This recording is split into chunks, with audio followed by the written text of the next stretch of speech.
I lean against the window as the small propeller plane banks left, the Atlantic shimmering beneath us like a sheet of hammered bronze. It's only a 15-minute hop from Madeira, yet the change of scenery feels dramatic. Suddenly there's this long golden ribbon stretching across turquoise water. That's Porto Santo, 9 kilometers of uninterrupted sand, glowing even brighter under the mid-morning sun. My stomach flips, not from turbulence, but from sheer eagerness. Welcome to Porto Santo, the pilot's voice crackles, but I'm already glued to the view, tracing the gentle curve of the shoreline. Compared to Madeira's dramatic cliffs, Porto Santo looks open and inviting, like the ocean has decided to exhale here. As we touch down on the single runway airport, the island's quiet charm immediately wraps around me. No rush of crowds, no blaring horns, just salt-tinged air and the faint cry of gulls. I sling my backpack over my shoulder and step onto the tarmac. Warm wind, dry and soft, brushes my skin. It smells faintly of seaweed and sun-warmed rock. This is the kind of welcome no hotel lobby can match. Outside the terminal, I pause to take in the horizon. To my left, low ochre hills rise gently, dotted with hardy shrubs. To my right, somewhere beyond the palm trees, lies the famous beach. A single taxi idles by the curb. The driver smiles. Primera vez? First time? I nod, grinning like a child. He chuckles and gestures at the bright emptiness around us. Vigoster, you'll like it. The short drive toward Vila Bolera feels like a rolling postcard. Houses painted in soft yellows and whites sit calmly against the blue sky. Every few bends, the Atlantic flashes between palm trunks, teasing me with its brilliance. I think about all the postcards and Instagram shots I've seen. None quite prepare you for this stillness. The island isn't shouting for attention, it's quietly confident. We pass a row of date palms, their fronds rustling like gossiping friends. That's Pico do Castelo. The driver points toward a slope rising to our left. Old fort there. Maybe you hike. I added mentally to my list. Already, Porto Santo feels approachable. One main town, one sweeping beach, scattered hills and trails, manageable, human scale. At a pull-off, I ask to stop. I want that first proper shot of the shoreline. Stepping out, the scene just stops me. The beach arcs endlessly, grains of golden sand glinting as though they've absorbed centuries of sunlight. The Atlantic rolls in gentle, sparkling ripples. I breathe in this slow, deliberate, and let my shoulders drop. This is why people come, not for frenetic sightseeing, but for the luxury of breathing room. As we continue, I speak into my camera. First impressions? Calm. Spacious. Honest. Porto Santo feels like that friend who doesn't try too hard but still wins you over. My voice sounds lighter than usual, carried by the island air. By the time we reach the small guesthouse in Vila Bolera, I'm half tempted to abandon my bags and sprint straight to the beach. Instead, I linger on the balcony, capturing a slow pan of terracotta rooftops, narrow lanes, and the shimmer of sea beyond. Here we are, I tell the lens, an island just 15 minutes from Madeira but worlds apart in mood. Let's see what 9 kilometers of sand and a few hidden trails can teach us. The first rays of sun spill across my balcony just after 7. I can already hear the hush-hush of the Atlantic, steady and patient, like it's breathing the island awake. Coffee in hand, I wander down the narrow lane toward that golden ribbon I glimpsed yesterday. The streets of Vila Bolera are unhurried, whitewashed facades, cobalt shutters yawning open, a baker sweeping flour dust off the threshold. There's no morning rush here, only a slow unfurling. By the time I reach the sand, the day is brand new. Porto Santo's beach stretches so far I almost can't see its end, a muted gold blending into a sky rinsed with silver. My footprints are the first in this patch of sand, the grains cool under my toes.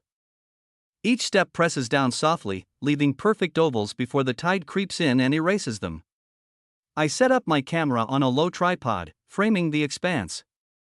In this light, the water glows pale turquoise, so delicate it's hard to believe this same Atlantic can roar elsewhere. I narrate quietly, as if the beach might overhear. This is why they call Porto Santo the Golden Island. It's not just color, it's mood, subtle, glowing, never harsh. The camera catches the breeze tugging at my hair, a seagull gliding just above the surf.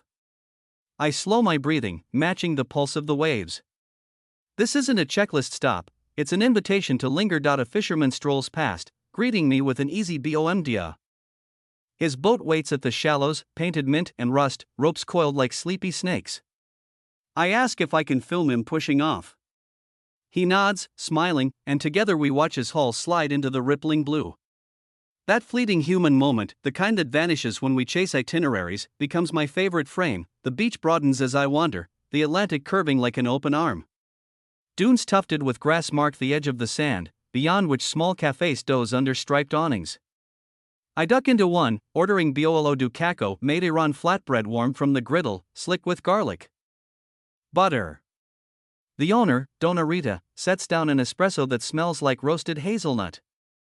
We chat about the weather, about how the island stays quieter than Madeira even in peak season. It's good like this, she says, we keep our peace. Back outside, I angle my lens low to catch the tiny rivulets of water sliding back to sea. The camera drinks in the textures, wet sand gleaming like bronze, foam fracturing into lace. Children's laughter carries faintly from farther downshore, a family unfolding beach towels, staking umbrellas. The day is gently accelerating but still unhurried. I pause, speaking directly to my future viewers. If you ever need proof that slowing down can be luxurious, this is it. No mega resorts behind me, no relentless schedule, just sea, sky, and time to let your thoughts stretch. I close my eyes for a breath, recording the ambient wash of waves. These are the soundscapes you can't fake. As the sun climbs higher, heat begins to gather on my shoulders. I consider renting a paddleboard or maybe just staying planted in this moment. The horizon blurs into a blue haze, and I realize I haven't checked my phone once. Porto Santo seems to quietly insist, live now, scroll later. After a morning breathing in sand and sea, I decide it's time to walk through Porto Santo's heart, Vila Bolera. The town isn't sprawling, it's compact, but every corner tells a story. Narrow cobbled streets wind between low-rise houses painted in creams, yellows, and salmon pink, each accented with blue or green shutters. Flower pots spill over balconies, bougainvillea trailing like colorful waterfalls. It's the kind of place where wandering aimlessly feels intentional. My first stop is the Columbus House Museum. Cristobal Colombo spent several months here in 1479, recovering from illness, and it's said the island left a deep impression on him. Approaching the whitewashed building, I notice the contrast between the simplicity of its design and the weight of its history. A small plaque announces its significance. I take a slow step inside, camera in hand, careful to respect the quietude. The interior is modest wooden furniture, period objects, and a collection of maps and models of ships, but each item seems to hum with the dreams of exploration and discovery. I walk from room to room, narrating softly. This is where ideas for New World voyages may have been quietly sketched, where maps of unknown oceans could have sparked imagination. The museum staff are friendly, offering little anecdotes about Columbus's time here. I ask for permission to film a model of a caravel. They smile and nod. The camera lingers on the detailed sails, rigging, and tiny cannons, reminding me how vast the world felt then, and how tiny Porto Santo must have seemed in the 15th century. Stepping back outside, I meander through the town's narrow alleys. I notice a small cafe tucked in a corner, where locals sip coffee and read newspapers. A cat curls lazily on the doorstep. I linger with my camera, capturing the interplay of light and shadow on uneven stones, the way laundry flutters above streets like banners in a quiet festival. I speak to the lens. History isn't just in museums, it's here. In daily life, in the way people inhabit space and preserve rhythm. Continuing, I discover a small chapel with its faded frescoes. A bell tower juts skyward, modest yet dignified. I pause to take a few slow pan shots, the wind tugging gently at the bell rope. A nearby shop sells handmade ceramics. I pick up a tiny plate with an intricate blue pattern and film it against the sunlight.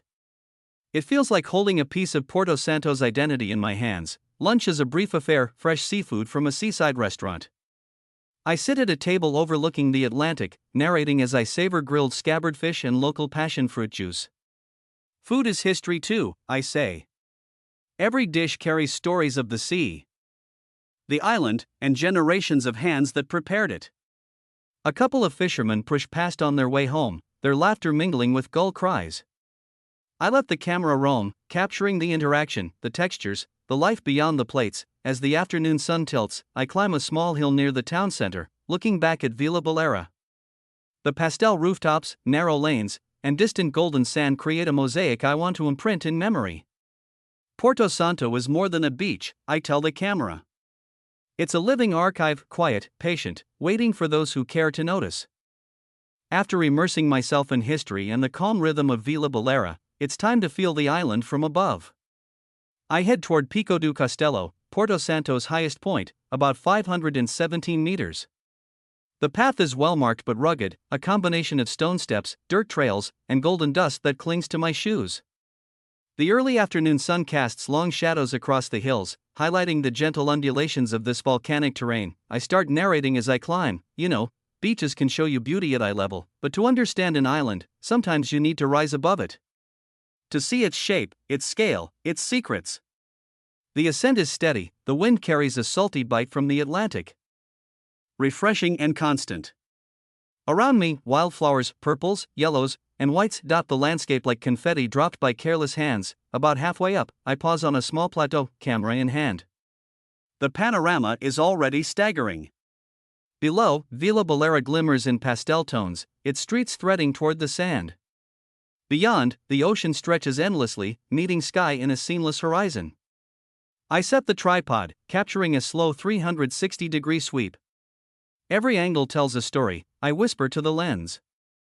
From up here, you see the whole island. It's intimate, yet vast. Birdsong punctuates my steps as I continue upward.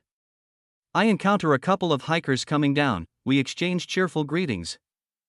It's one of those fleeting human moments that remind you travel isn't just about landscapes, it's about shared experiences. I zoom in on a lone lizard sunning itself on a rock, documenting the small life thriving amid volcanic stones. Reaching the summit, the full view of Porto Santo opens. The entire coastline curves gracefully, a golden arc bordered by turquoise waves. The interior hills roll gently, dotted with olive and palm groves, and the horizon glows, a gradient from deep blue to pale aqua. I set the camera for a time-lapse of the ocean shifting beneath the sunlight. It's hard to capture this in words, I admit, but every glance feels like discovering a secret the island has been holding for centuries. I take a moment to sit on a sun-warmed boulder, reflecting. The climb wasn't extreme, but it demanded attention, a reminder that adventure doesn't need to be extreme to feel rewarding. I sip water, breathe deeply, and narrate into the mic, sometimes, stepping out of comfort, feeling your legs work, your lungs expand. That's the closest you get to understanding an island's heartbeat. Descending, I take a different trail, one that snakes along a ridge, offering side glimpses of secluded coves and small cliffs. My camera alternates between wide aerials and close-ups, lizards, flowers, jagged rocks, textures that feel almost sculptural. I let the wind carry my narration. Nature here is gentle, yet assertive. Every stone, every flower, every gust of wind has a story, waiting for someone curious enough to notice. By the time I return to the base, the sun is tilting toward evening, casting long golden shadows over the hills. I glance back at Pico do Castelo, feeling a quiet sense of accomplishment. Porto Santo isn't just a beach destination, it's a landscape that rewards curiosity, movement, and presence. The last hours on Porto Santo arrive with a kind of soft inevitability. The sun is beginning its slow descent, painting the sky in shades of gold, peach, and lavender. I return to the beach, barefoot, feeling the cool sand beneath me and the gentle pull of the waves at the shoreline. The rhythm is familiar now, almost a heartbeat I can sync with. I set up my tripod for one final wide shot, letting the camera drink in the horizon where sky kisses sea. I walk along the water's edge, narrating gently. There's a reason sunsets on Porto Santo feel like a benediction. It's not just the colors, it's the calm, the quiet, the way the day seems to exhale slowly after a morning of light, adventure, and history. Small shells glint in the soft light, each one catching a fragment of the dying sun. Children's laughter echoes faintly from a distant cove, and a lone fisherman casts his net, the line arcing like a silver ribbon through the air. By now, the town has assumed a gentle evening rhythm. Doors close softly, shutters swing shut, and lights begin to twinkle in Vila Baleira's narrow lanes. I duck into a small seaside restaurant, greeted by the owner with an easy warmth. The aroma of grilled seafood and baked potatoes fills the air. I order the island's specialty, scabbard fish with banana, paired with a glass of Madeira wine. As I film the dish, I muse, if Porto Santo has a flavor, this is it, fresh, unpretentious, and steeped in local tradition.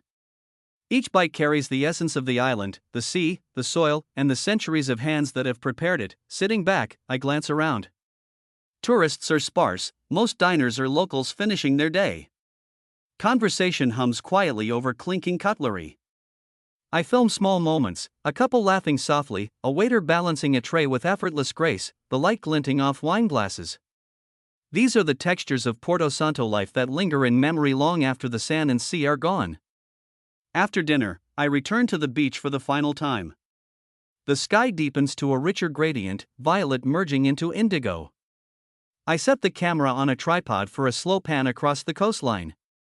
Saying goodbye to Porto Santo feels strange, I whisper, like leaving a friend's house you've been invited to for just a weekend.